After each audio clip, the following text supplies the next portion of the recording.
Om Namo Bhagavate Vasudevaya.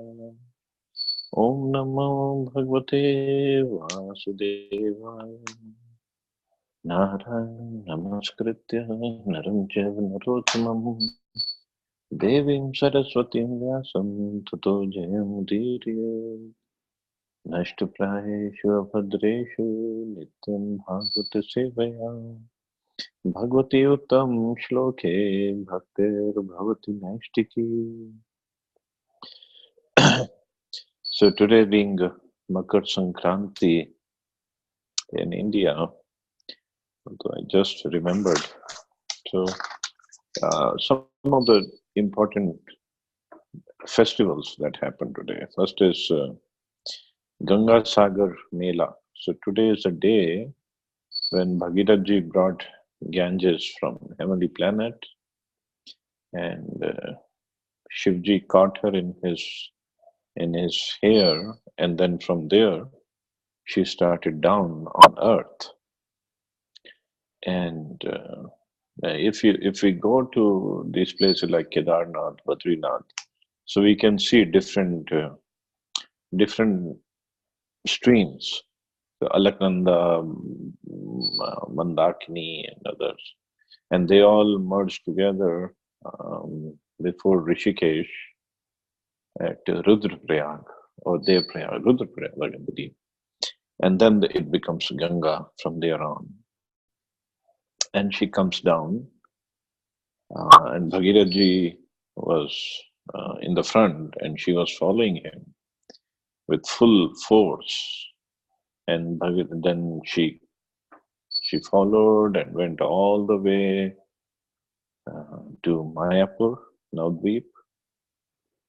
And there, Bhagirathji, just because Bhagirathji didn't hear the flow of Ganges, so he turned around and saw the Ganges had stopped, Ganga had stopped. And he requested, "Why did you stop? We have to go further." Because that is where Kapil Muni's ashram was, where he had burned 60,000 forefathers of Bhagirathji. She said, actually, at this place, because Gangaji knows, actually, at this place, Chaitanya Mahaprabhu is going to appear in Kali Yuga. So she said, I want to stay here for some time as a respect for Chaitanya Mahaprabhu. So Bhagirathji agreed. Then afterwards, again, she started flowing. And then there is a place in Navadvip only. It's called Janu Muni's ashram. So when Bhagirathji crossed that ashram, again there was no sound of Ganga. And he turned around, the whole Ganga was gone. Mist, I mean, it was completely dry. And now he got really worried. Now what happened? What did we do?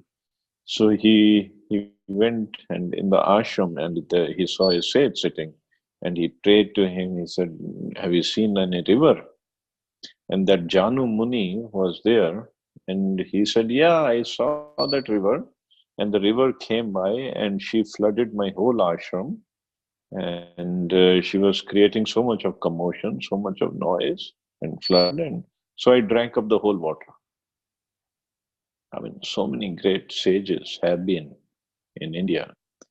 And Bhagirathji prayed to him that after so much of tapasya from my forefathers and now myself, and now Ganga had agreed to come on earth, and you drank up the whole Ganga. So please forgive her. Please let her go. So after these prayers by Bhagirath, Janumani let her go. So some places it is said, maybe now it's a different kalpa, different story, that Ganga comes out from the ear of Janu Rishi, or some places they said the Ganga comes out from the knee of Janu Muni. Well, anyway, that's how she gets a name Janvi, daughter of Janu Muni. And then she goes further at the confluence of where right now Gangasagar is, the Ganges meet uh, ocean. At that place, it was Kapil Muni's ashram, and that's where the ashes of 60,000 bodies of forefathers of Bhagirath Muni was there. Bhagirathji was there. And then she touches them and they all get liberated. And that's when Ganga meets ocean. And through ocean, actually, I mean, for our material eyes, her water mixes with the ocean, but actually it doesn't, because Ganga ji is spiritually potent. So through the ocean, she goes to the lower planets, and then she liberates people at the lower planets also. So, I mean, this is according to our scriptures, of course. Scientists will say something else; they cannot prove it. But today is the day when she liberated the forefathers of Viranji, and then she meets the ocean.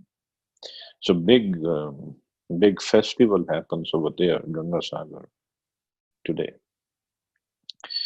And also today, another important day, because Bhish Pitama left his body today on Makarsankranti.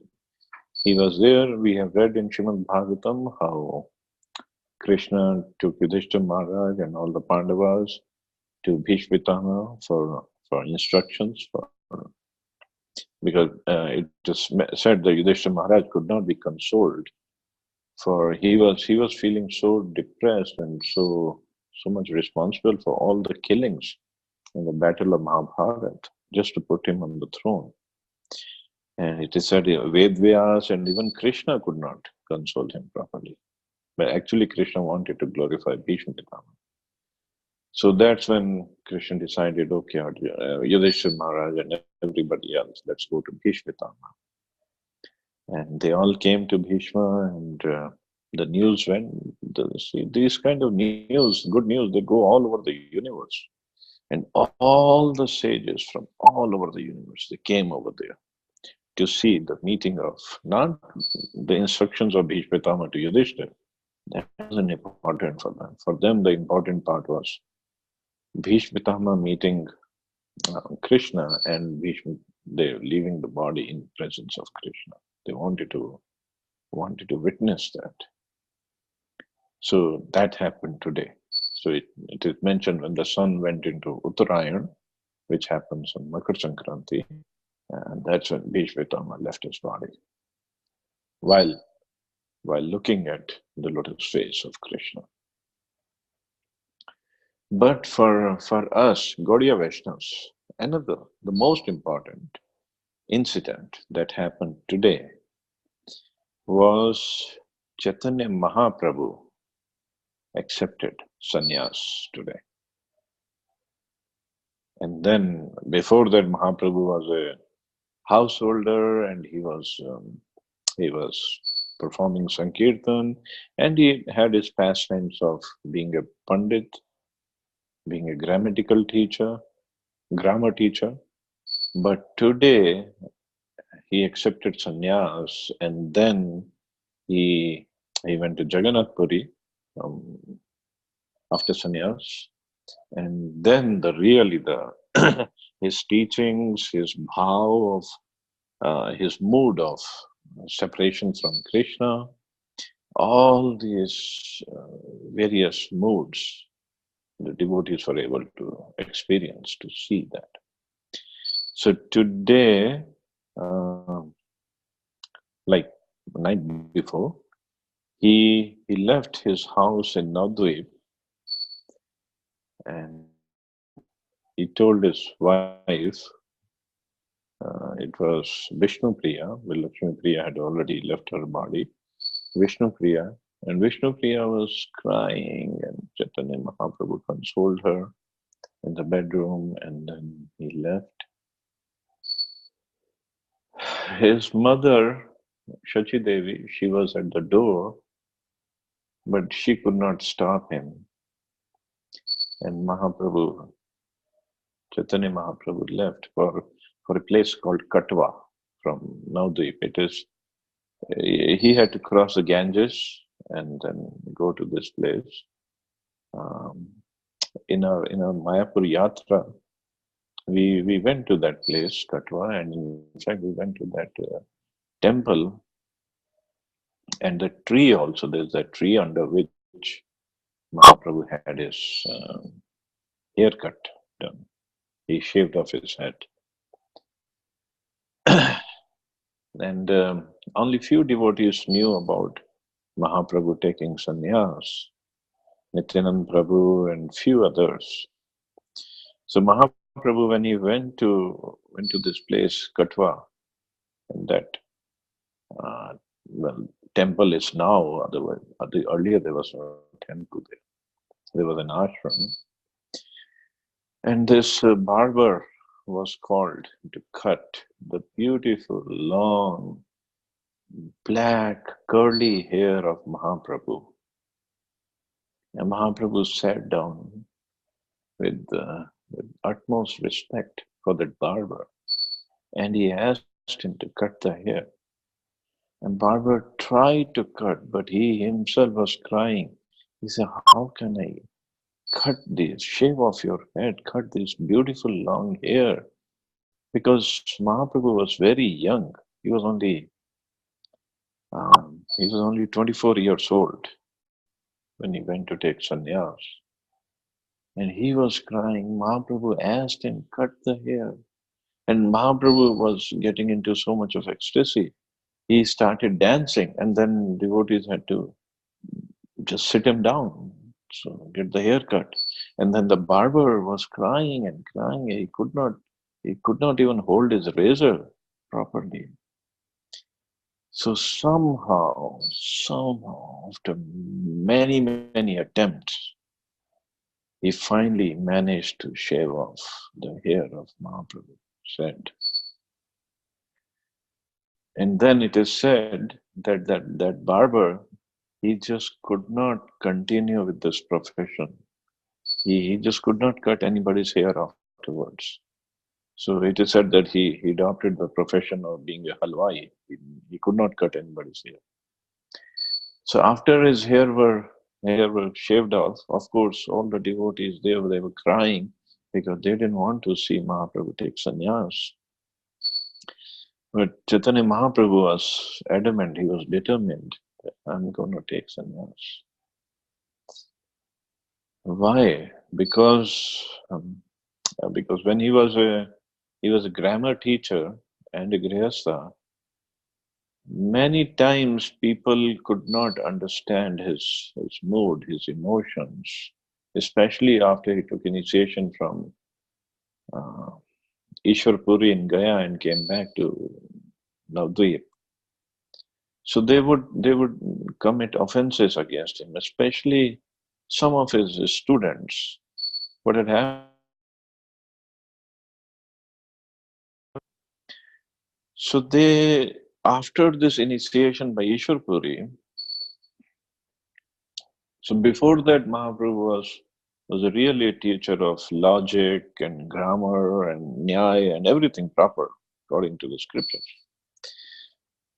So after he came back, when the students would ask him any question about grammar, about logic, he would answer everything in relation to Krishna. He would say, everything is actually the root of every word is Krishna. He had he was starting to show his love for Krishna. And then one day, his students, they were discussing, and then they started talking about Krishna and Mahaprabhu in the school itself. He got angry at all the students. He said, "Why you want to take the name of Krishna? Krishna is a debauchee. He left gopis and Radharani. Just don't talk about Krishna. Chant the names of Gopi, Gopi, Gopi, Gopi, Gopi." And some of the students, they got really upset with their own teacher, Mahaprabhu. And they said, "What are you talking about? Why you're chanting the names of Gopi? You should take the name of Krishna." And then Mahaprabhu ran after them, trying to beat them up. "Don't take the name of Krishna." So these boys ran away. But while going, they were saying, "Oh, who does Nimai Pandit think he is? He knows more than and this and that." So then Chaitanya Mahaprabhu thought, oh, these guys, they will commit offense against me and they'll go to hell. And this is not the reason why I came. My purpose of coming is to give Krishna Prem to everybody. So then he thought of taking sannyas. So his point was people do respect sannyasis. So if I take sannyas, at least they'll respect me and they will listen to me. So today is a day. So he went to Katwa. So that place became, I think it was some other name before that village. So after Mahaprabhu got his head shaven, means he got his hair cut. So that's why the village came to be known as Katwa. So then after he got his head shaved, his sannyas guru Keshav Bharti, his ashram was there. So Mahaprabhu went to his ashram and he asked Keshav Bharti to give him sannyas diksha. Now Keshav Bharti was also, although he was a Mayavadi sannyasi from Shankaracharya's lineage, but he was hesitant to give Mahaprabhu sannyas. He's so young, he's so beautiful, and Keshav Bharti was getting attracted towards him, towards Mahaprabhu's demeanor and features. And somehow Mahaprabhu had to convince him. And even while taking sannyas, taking this mantra, Mahaprabhu tricked Keshav Bharti. What he said was actually Mahaprabhu, although Keshav Bharti belonged to Shankaracharya sect, but and that time actually the sannyas was only um, in tradition from Shankaracharya sect. So Mahaprabhu told Keshav Bharti that, oh, yesterday in the dream, a Brahman came to my dream and he told me this mantra, this sannyas mantra. So Mahaprabhu told that sannyas mantra in the ears of Keshav Bharti. And he asked him, is this mantra correct for sannyas, taking sannyas? And Keshav Bharti was so much attracted by Mahaprabhu. He said, yes, yes, yes, this is the right mantra. Although it wasn't the mantra from Shankaracharya sect. That was actually the mantra for Vaishnava sannyasis. So indirectly, Mahaprabhu first gave him sannyas by chanting that mantra in his ears. And then Keshav Bharti chanted that mantra in the ears of. And then after sannyas, that time the tradition was the sannyasi would get a new name, initiated sannyas name. So then the name issue was there. So Mahaprabhu asked him, because he was from Bharti sect. There are 10 such sects in Shankaracharya's. So Bharti, Puri, and others. I don't remember all of them. I just remember these two. So according to that tradition, Mahaprabhu should have gotten some name lasting with Bharti. But Mahaprabhu preferred to keep the name Chaitanya. So he gave him the name Sri Krishna Chaitanya. That was the sannyas name of Chaitanya Mahaprabhu. So actually that name Chaitanya, the suffix Chaitanya, is given to brahmacharis in Bharti Sampradaya. So Mahaprabhu wanted to keep that name Chaitanya because he wanted to remain as a servant. Brahmachari means servant of sannyasi. So he wanted to remain as a servant. And actually, another reason was Sri Krishna Chaitanya, because he is Chaitanya Mahaprabhu himself. So he wanted to keep that name, Chaitanya. He didn't want to take Mayavad, Shankaracharya's sect's name. So after he took sannyas from Keshav Bharti and Nityanand Prabhu and Mukunda and others were there, Chandrasekhar Acharya was there also. Witnessing the ceremony, they were all crying. But then after taking sannyas, after accepting the the clothes of sannyasi, the kamandal and the sannyas danda. And then Chaitanya Mahaprabhu started to dance in the kirtan. Everybody was doing kirtan and he was dancing, dancing, dancing. He was in so much of ecstasy and he was really revealing his mood, real mood of Srimati Radharani in separation from Krishna. He was crying, he was rolling on the ground, and somehow Nityanand Prabhu was controlling him. And after he took sannyas from Katwa, Mahaprabhu said, I want to, because then after sannyas, he could not come back home. So it's not at all permitted for a sannyasi to go back home. So he wanted to go to Vrindavan.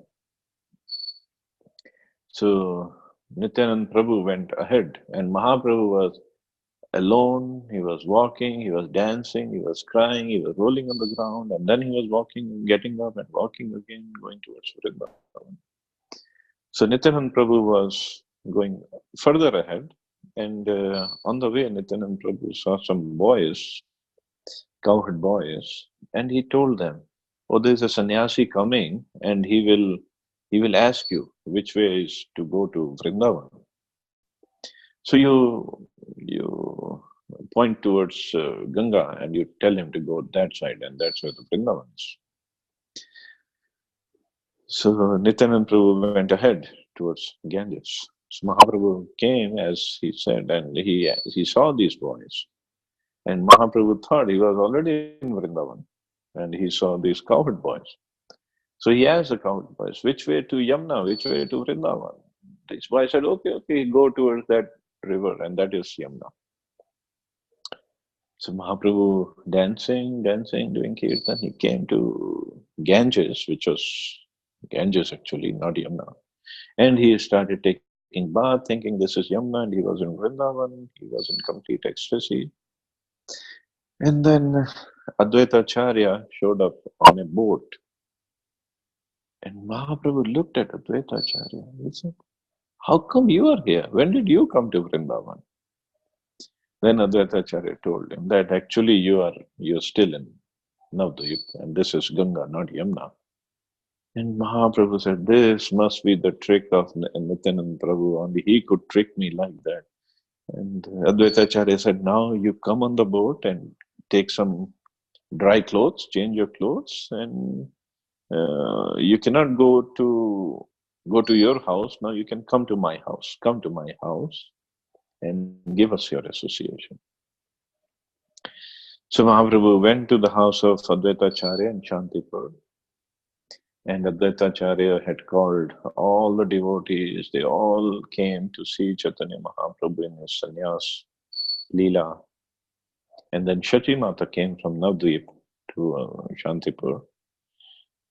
And Shachi Mata said, okay, now you're a sannyasi. I know you cannot come, but at least you stay here for some days and let me cook for you. And Mahaprabhu, after sannyas, obviously, he could not see his wife, Vishnu Priya. So in separation from Mahaprabhu, Vishnu Priya would chant whole day. And from morning till evening she would chant. And whatever number of rounds she chanted that day, she would collect that many grains of rice. And she would cook that much rice in the evening, offer it to Chaitanya Mahaprabhu, and eat every day. Just imagine if we have to eat only 16 grains of rice every day. But obviously it was a potency of Chaitanya Mahaprabhu which was keeping her alive, and her potency of her surrender to Mahaprabhu. So anyway, Mahaprabhu stayed at the house of Advaita Acharya for 10 days, and Shachi Mata would cook for him. Nityanand Prabhu also joined him. And then afterwards, Mahaprabhu asked Mother Shachi for permission to go to Vrindavan. And Shachi Mata said, no, don't go to Vrindavan because Vrindavan is very far. I'll never get to hear about you. Go to Jagannath Puri. Jagannath Puri and Navadvip are like two rooms in the same house. The people, devotees keep on traveling between Jagannath Puri and Navadvip, so at least I get your news every one now and then. So following the orders of his mother, he went to Jagannath Puri. Of course, that is the external reason. Internal reason is something else. But Mahaprabhu, even after taking sannyas, he followed the orders of his mother. So, and many times we see devotees, when they are pretty much neophyte and they think we have become so big, we don't have to listen to our biological parents. That is complete nonsense. Just because we are chanting a few rounds or trying to chant a few rounds doesn't mean we have gone above our biological parents. They might be chanting, they might not be chanting, hardly matters. But still, this is our responsibility towards them. So we have to take care of them also. So again, there's a long pastime how he came from Navadvip to Jagannath Puri, and then he stayed in Jagannath Puri. From Jagannath Puri, he went to South India. 6 years he traveled around, or not, 2 years he traveled in South India. He came back, and the devotees would go from Navadvip to Jagannath Puri every year during Rath Yatra time. So again, beautiful pastimes. Of course, his pastimes are like Krishna's pastimes. Mahaprabhu's pastimes are also unlimited and unending. Oh, it's already 9 o'clock. So I'll stop here. We didn't even cover any shloka today. Sorry. See anybody has any questions or comments?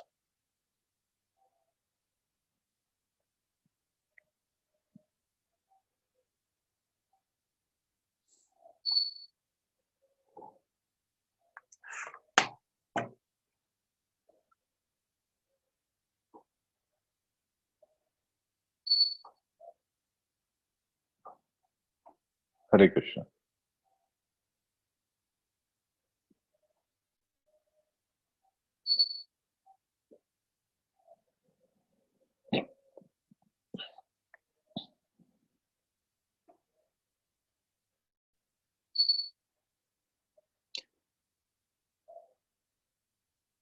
And I heard in South India it's a big festival today, Pongal, right? So Tomorrow, Prabhuji, tomorrow. On 15th. Yeah, Prabhuji. Okay, so today's New Year Eve over there. Ha. So that's good. So every day is a festival. And today is Sadhu Bhushan Prabhu's birthday also. What a day to appear, Prabhu. Happy birthday. The day of Makarsankranti. Thank you, Prabhuji. Very well. Happy birthday, Sadhu Bhushan Prabhuji. Happy birthday. Thank you, everyone.